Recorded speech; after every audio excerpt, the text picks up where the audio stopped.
Hello students, welcome to class 12th chemistry video lecture. I am Mukesh Banani as chemistry teacher from Shiv Jyoti Educational Group. I hope you all are doing well at your home. Today we will study unit first, that is solid state. Now general characteristics of solid state. In class 11 you have learned that matter can exist in three states, namely it means solid, liquid and gas. तो it means in class 12 में हमको solid के बारे में पढ़ना है. The following are characteristics property of solid state. क्या क्या प्रॉपर्टी हम पढ़ चुके हैं 9th एंड 11th क्लास में. They have definite mass, volume and shape. It means इसमें इसका जो वॉल्यूम रहता है और जो शेप रहेगा वो डेफिनेट रहेगा. Intermolecular distance are short because जो कंस्टेंट पार्टिकल रहेंगे वेरी क्लोजली पैक्ड रहेंगे. Intermolecular force are strong. There constant particle have fixed position and can only oscillate about their mean position. They are incompressible and rigid. It means compressibility की definition हम पढ़ चुके हैं class 9th में, यानी ability to decrease volume if outside force is applied. अगर हम force लगा रहे हैं तो अगर वो अपना वॉल्यूम कम कर सकता है तो वो क्या कहलाएगा, कंप्रेसिबिलिटी प्रॉपर्टी को शो कर रहा है. बट सॉलिड है वो कौन सी प्रॉपर्टी शो करेगा, इनकम्प्रेसिबिलिटी, यानी हम उसके वॉल्यूम को डिक्रीज नहीं कर सकते. एंड नेक्स्ट रिजिड, यानी rigidity. Ability to maintain shape if outside force is applied, यानी शेप को मेंटेन करने की जो प्रॉपर्टी है वो किस में ज्यादा है, सॉलिड में, क्योंकि कंस्टेंट पार्टिकल पहले से ही क्लोजली पैक्ड है. Arrangement of constant particle, atom, molecule, ion in crystal is ordered and repeated in 3 dimension. It means solid में क्या रहेगा, पार्टिकल 3D डायरेक्शन में बार बार रिपीट करेगा अपनी ज्योमेट्री को. तो अगर बार बार रिपीट कर रहा है सेम पोजीशन को तो इट मीन्स वो सॉलिड क्या कहलाएगा, क्रिस्टलाइन. यानी सॉलिड का यहाँ पे क्लासिफिकेशन है, number 1 is amorphous and second is crystalline. तो इट मीन्स क्रिस्टलाइन का मतलब है पार्टिकल का क्या रहेगा, डेफिनेट अरेंजमेंट रहेगा. और अगर डेफिनेट अरेंजमेंट नहीं है तो वो क्या कहलाएगा, एमोर्फस कहलाएगा. Crystalline like liquid amorphous solid have tendency to flow through very slowly. यानी जो एमोर्फस सॉलिड है उसमें कौन सी टेंडेंसी रहेगी, फ्लो की, लेकिन वो धीरे धीरे क्या करेंगे, फ्लो करेंगे. That's why this are called the pseudo solid. यानी इसका एक और नाम है एमोर्फस का, सूडो सॉलिड या सुपर कूल्ड लिक्विड. तो बोर्ड में ये क्वेश्चन आया हुआ है, why amorphous solid is also known as a super cooled liquid. तो answer is that amorphous solid have a tendency to flow through very slow. धीरे धीरे ये क्या करते हैं, फ्लो करते हैं. So that's why it is also known as a super cooled liquid. Next, amorphous solid are isotropic in nature. अब इसका मीनिंग क्या होता है, their property such as mechanical strength, refractive index, electrical conductivity are same in all direction. अगर हम amorphous solid को ले रहे हैं और मैं यहाँ पे फिजिकल प्रॉपर्टी को मैं डिटरमाइन करना चाह रहा हूँ, like mechanical strength, refractive index, electric connectivity, तो हर डायरेक्शन में ये प्रॉपर्टी क्या मिलेगी, सेम मिलेगी. तो इट मीन्स एमोर्फस सॉलिड में पार्टिकल का डेफिनेट अरेंजमेंट नहीं है, बट आफ्टर डेट वो कौन सी प्रॉपर्टी शो कर रहा है, isotropic. It is because there is no long range order in them and arrangement of particle is not definite along all the direction. Hence the overall arrangement become equivalent in all direction, therefore the value of physical property be same. अब हम किस में बात करते हैं, crystalline solid में, are anisotropic in nature. अब यहाँ पे कंफ्यूजन होता है कि सर क्रिस्टलाइन सॉलिड है और वो एन आइसोट्रोपिक बन रहा है. तो इसको हम फिगर समझते हैं. यहाँ एक डायग्राम गिवन है आपके पास क्रिस्टलाइन सॉलिड का. इसमें डेफिनेट अरेंजमेंट है पार्टिकल का, लेकिन यहां हम कौन से डायरेक्शन से देख रहे हैं, ए एंड बी डायरेक्शन से देख रहे हैं. तो लेफ्ट हैंड साइड पे आपको ये जो पार्टिकल दिख रहे हैं वो लाइक अ डार्क साइन से रिप्रेजेंटेड है, बट राइट हैंड साइड में जो पार्टिकल है वो डार्क से रिप्रेजेंटेड नहीं है. यानी अलग अलग डायरेक्शन, यानी मैं ए बी के अकॉर्डिंग में देख रहा हूं तो यहाँ पे पार्टिकल का अरेंजमेंट डिफरेंट दिख रहा है. तो इनकी जो फिजिकल प्रॉपर्टी अगर मैं डिटरमाइन करना चाह रहा हूं, लाइक रिफ्रैक्टिव इंडेक्स, वो प्रॉपर्टी डिफरेंट मिलती है. तो डेफिनेट अरेंजमेंट होने के बाद भी इसकी प्रॉपर्टी क्या रहेगी, एन आइसोट्रोपिक. अब मैं कौन सी पोजीशन से देख रहा हूं, सी एंड डी डायरेक्शन से। तो सी एंड डी डायरेक्शन में आप देख रहे हो कि जहां पे डार्क पार्टिकल है उसके अपोजिट में लाइट पार्टिकल दिख रहा है। तो इसका मीनिंग क्या है कि यहां पे फिजिकल प्रॉपर्टी वापस से चेंज दिखेगी। तो फिजिकल प्रॉपर्टी डिफरेंट दिखने के कारण क्रिस्टलाइन सॉलिड में पार्टिकल डेफिनेट अरेंजमेंट में है, बट वो कौन सी प्रॉपर्टी शो करेंगे, anisotropic. This is the very important, that is some of their physical property like electrical resistance or refractive index show a different value when measured along a different direction in a same crystal. This arise from different arrangement of particle in different direction. Difference between the crystalline solid and amorphous solid. Number one property हम देखें shape, तो definite characteristics geometrical shape present in the crystalline solid, but in amorphous solid irregular shape. Second, melting point, melt at the sharp and characteristics temperature. Like हम example लें sugar, sugar का जो एक particle है एक cube के form में रहता है और हम उसका मेल्टिंग पॉइंट की बात करें तो उसका मेल्टिंग पॉइंट कितना रहेगा 458 केल्विन। लेकिन हम इसमें बात कर रहे हैं एमोर्फस में gradually soften over a range of temperature, यानी फिक्स टेम्परेचर में मिलकर एक रेंज मिलेगी। लाइक एग्जाम्पल ले रहे हैं एमोर्फस में कोकोनट ऑयल जो विंटर में किस में कन्वर्ट हो जाता है, सॉलिड में, तो उसका जो मेल्टिंग पॉइंट है वो 296 केल्विन से 300 केल्विन तक वेरी कर रहा है। तो फिक्स मेल्टिंग पॉइंट नहीं मिलेगा हमारे को एमोर्फस में, जबकि क्रिस्टलाइन में फिक्स मेल्टिंग पॉइंट मिलेगा। Cleavage property, when cut with the sharp edge tool they split into two pieces and newly generate surface are plane and smooth. अगर मैं शार्प टूल से उसको कट कर रहा हूं तो जो न्यूली सरफेस मिलेगी वो बिल्कुल कैसी मिलेगी, प्लेन एंड स्मूथ मिलेगी, जबकि एमोर्फस में कैसा मिलेगा, irregular surface. Next property is that heat of fusion, तो in a crystalline solid definite and characteristics enthalpy of fusion, जिसको हम 11th क्लास में पढ़ चुके हैं, जबकि एमोर्फस में क्या रहेगा, do not have definite enthalpy of fusion. Now next property is that anisotropic in nature, जिसको हम अभी डिस्कस कर चुके हैं डायग्राम में, anisotropic in nature for the crystalline solid, but in amorphous isotropic in nature. Order in arrangement of constituent particle, it means हम बात करें कि जो crystalline solid is also known as a true solid, but amorphous solid is also known as a pseudo solid और super cooled liquid. Long range order present in the crystalline solid, but in amorphous only short range order present. Now different type of solid, it mean table 1.2 is a very important. It mean table से जो question आते हैं example से आते हैं, तो example आपको जरूर लर्न करने।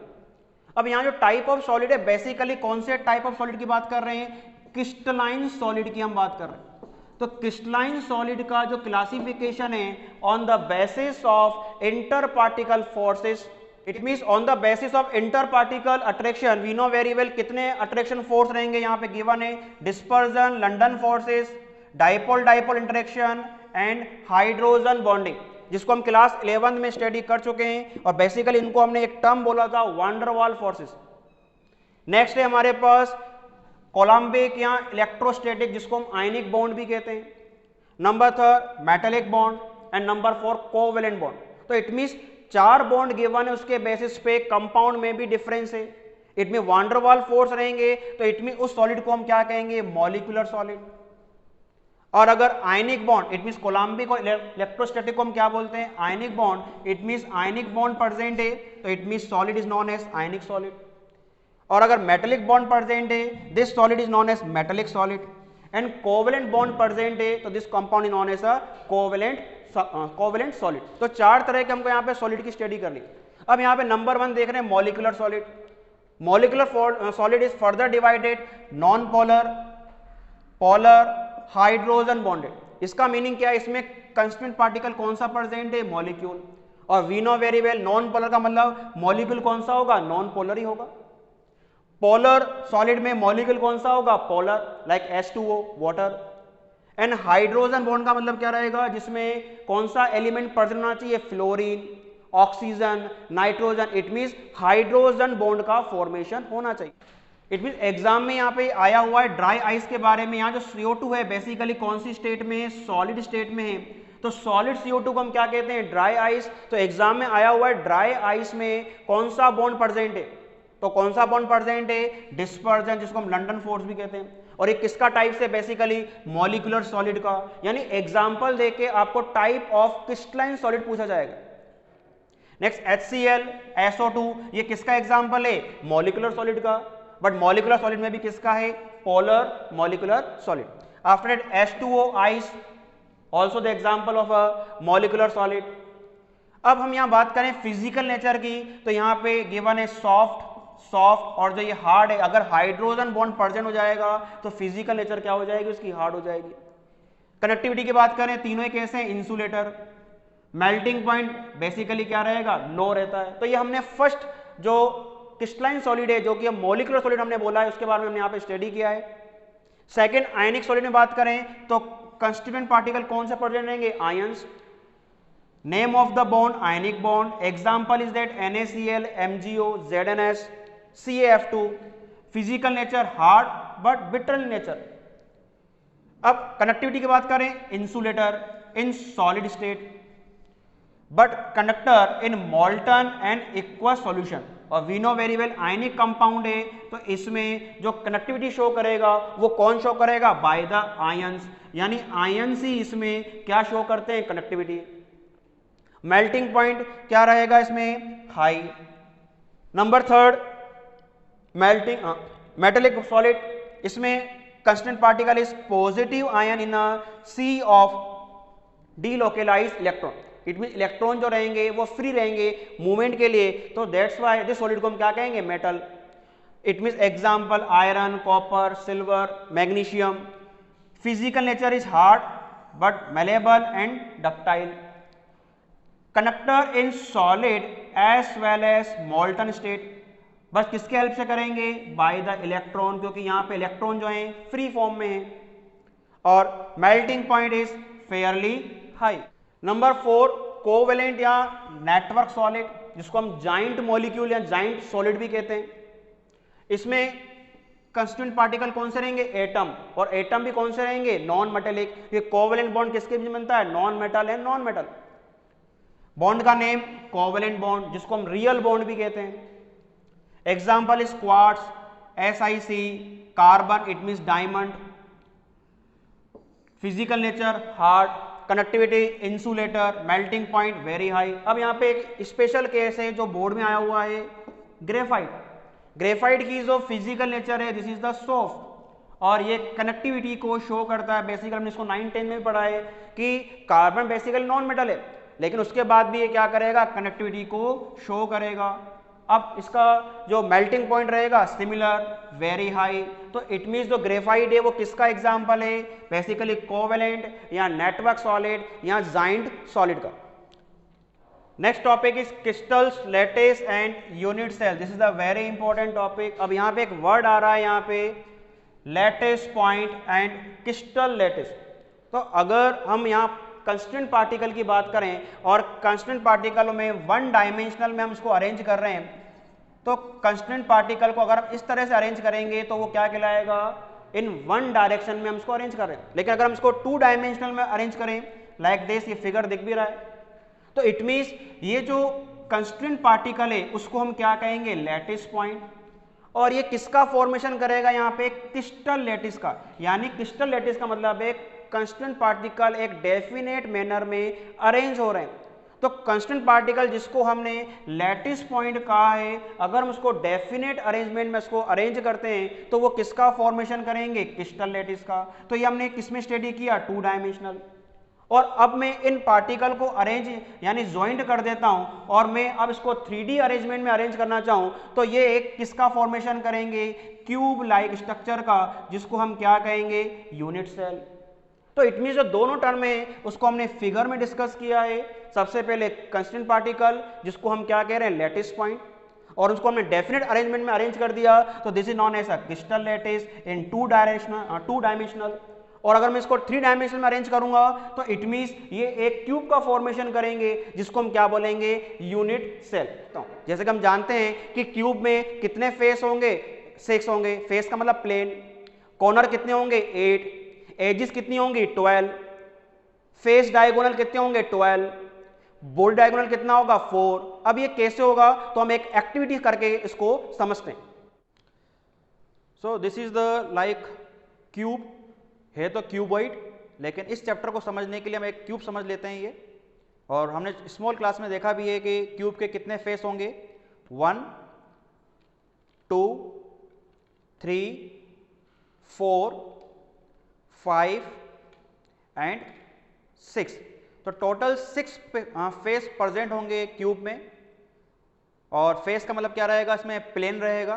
तो इट मीन्स, फिर अगर हम एक बार दोबारा देख लेते हैं कि क्यूबॉइड ना मानकर हम इस चैप्टर में क्यूब को हम यहाँ पे स्टडी कर रहे हैं, तो अगर आपको जो इमेजेस दिखाई जा रही हैं वो क्यूबॉइड फॉर्म में हैं तो कंफ्यूज नहीं होना है, ओके। क्योंकि ये जो चैप्टर एक तरह से 3 डायमेंशनल है, तो 3 डायमेंशनल को हम यहाँ पे 2D में समझ रहे हैं। तो इट मीन्स ये जो क्यूबॉइड है हम इसको एक क्यूब मान रहे हो। क्यूब में फेस हमको याद रखना पड़ेगा, फेस कितनी रहेंगी, 6। फेस का मतलब है प्लेन। इसके बाद हम बात करें कॉर्नर कितने होंगे, तो this is the 1 corner, this is the 2 corner, this is the 3rd corner, this is the 4 corner. तो 4 कॉर्नर सामने हो गए। After that 5 corner, 6 corner, 7 corner, 8 corner.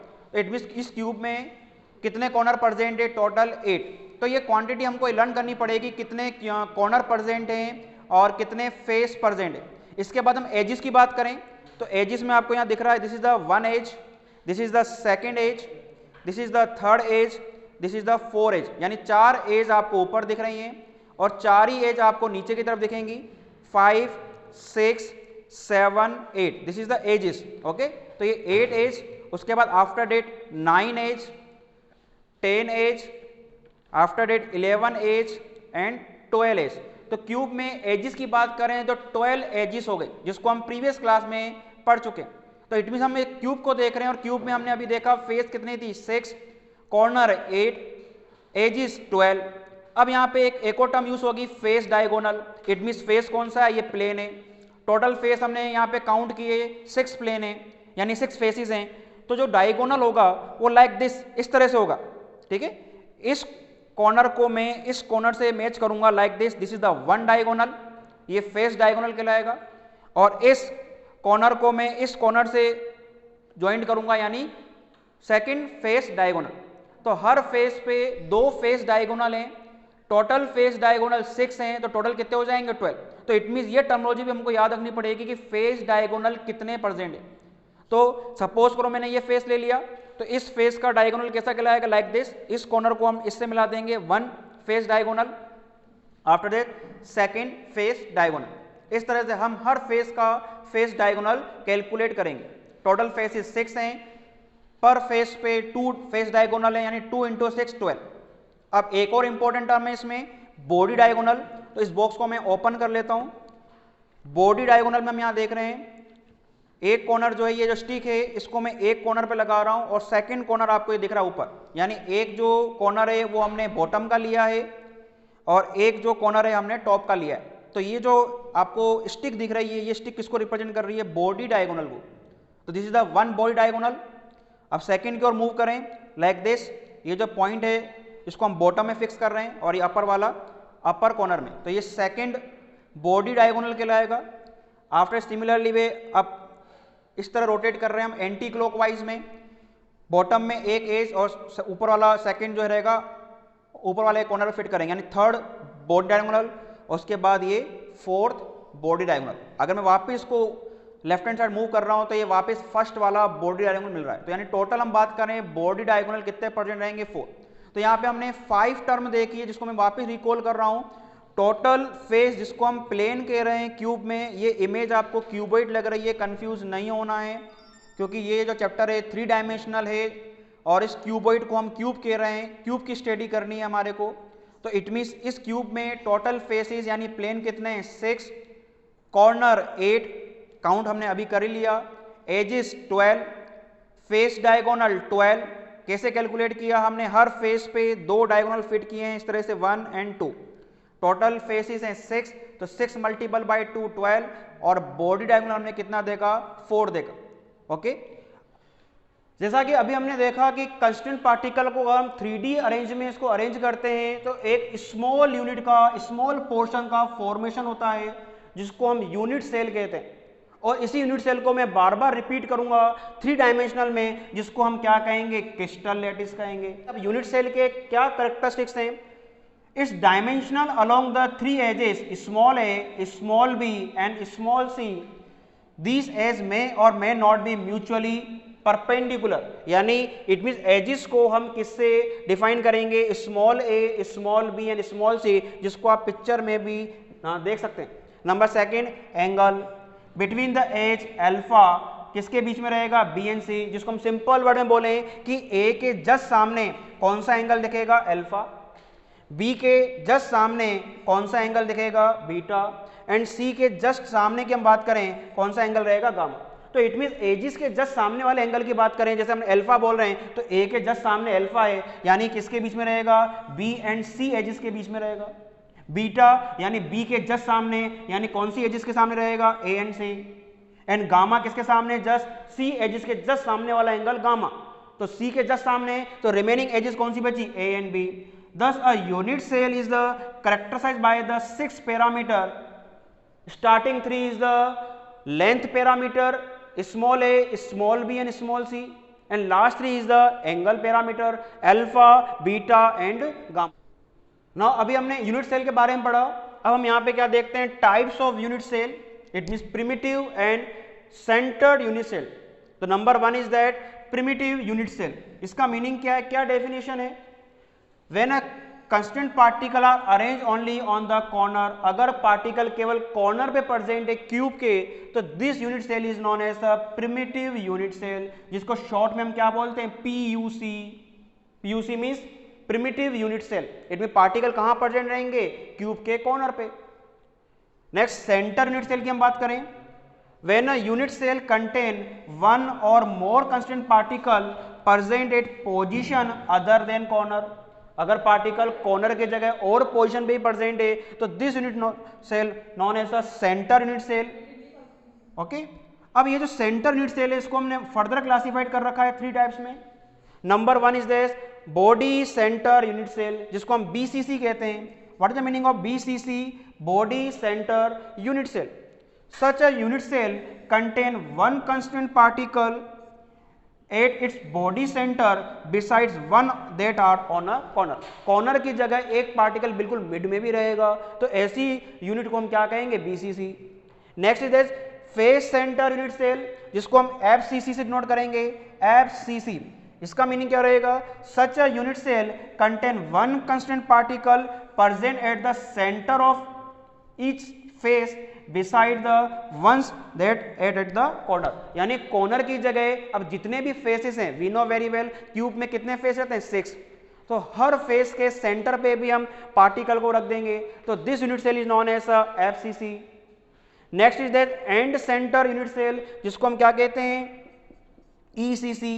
ECC का मतलब क्या रहेगा, it mean in such a unit cell one constant particle is present at the center of any two opposite faces beside the one present at its corner, यानी particle corner पे तो present रहेगा। अब कोई सी भी दो अपोजिट फेस ले लेंगे, उस पे के सेंटर पे भी हम क्या रख देंगे, पार्टिकल रख देंगे, तो this is known as ECC, जिसको हम यहाँ डायग्राम से एक्सप्लेन करते हैं। क्या है यहाँ पे डायग्राम, लाइक अगर मुझे किसका फॉर्मेशन करना है, सबसे नंबर 1 बात करें पीयूसी, तो पीयूसी से पहले हम यहाँ पे क्यूब का फॉर्मेशन कर रहे हैं, ठीक है, एक क्यूब यहां बनाएंगे। अब अगर यहाँ पे क्यूब की जगह क्यूबॉइड बन जाता है तो डजंट मैटर, उसको नहीं करना चाहिए, तो क्यूबॉइड दिख रहा है। हम यहाँ पे एक इमेज को हम समझना चाह रहे हैं कि इट मीन्स पार्टिकल कहाँ पे प्रेजेंट रहेगा, तो इट मीन्स हमने यहाँ पे क्यूब का फॉर्मेशन किया है। अब जैसे पीयूसी की हम बात करें तो उसमें पार्टिकल कहाँ प्रेजेंट रहेगा, सबके कॉर्नर पे, तो अगर हम कॉर्नर पे पार्टिकल को फिक्स कर देते हैं, we know very well cube में कॉर्नर कितने होते हैं, 8, तो हर कॉर्नर में मैंने अगर पार्टिकल को अरेंज कर दिया है, we know very well particle किस फॉर्म में रहेंगे, स्फेरिकल गोले के फॉर्म में रहेंगे। तो ये जो यूनिट सेल बनेगी वो किसको नोट करेगी, पीयूसी को। अगर मैं इसी यूनिट सेल को अब मैं किस में कन्वर्ट करना चाहता हूं, बीसीसी। बीसीसी का मतलब कॉर्नर पे तो रहेंगे पार्टिकल, अब इस पूरे यूनिट सेल के बिल्कुल सेंटर में, यानी बॉडी सेंटर बिल्कुल अंदर एक पार्टिकल और रख दूंगा, तो इट मींस ये किसको रिप्रेजेंट करेगा, बीसीसी को। अब इसी को मुझे किस में कन्वर्ट करना है, एफसीसी में, तो एफसीसी में सेंटर पे तो पार्टिकल रहेगा नहीं, तो इसको हम इरेज कर देते हैं।